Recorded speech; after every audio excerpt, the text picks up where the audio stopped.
आज जालना येथे माजी कॅबिनेट मंत्री विद्यमान आमदार आदरणीय श्री बबनरावजी लोणीकर साहेब यांच्या निवासस्थानी जालना जिल्ह्यातील सर्व संगणक परिचालक आहेत त्यांनी भेट दिली आहे।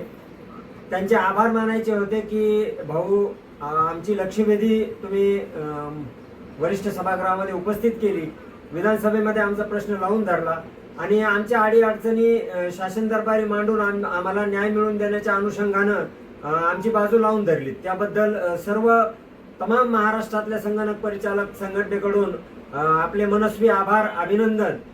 आमची आणखीन एक मागणी आहे भाऊ, आदरणीय गोरे साहेबांनी जी बाजू आमची मांडली की आम्हाला मोबदला जो आहे तो दिला जातो त्या याच्या स्वरूपामध्ये, कमिशनच्या स्वरूपामध्ये, परंतु वास्तविकता ती नाहीये। त्या अनुषंगाने आम्ही ती सगळी पत्र जी आहेत ती सुद्धा आपल्या सर्वांच्या व्हॉट्सअपवर आम्ही वितरित केलेली आहेत, पाठवलेली आहेत। त्या अनुषंगाने आपण पुन्हा एकदा माननीय गोरे साहेबांना या पद्धतीनं आपण त्यांना सांगावं की बाबा जे संगणक परिचालक आहेत त्यांना कुठल्याही प्रकारचं या ठिकाणी मानधनच्या स्वरूपातच फक्त निधी दिला जातो, बाकीचे जे काही कमिशन जे आहे ते कुठल्याही पद्धतीनं मिळत नाही।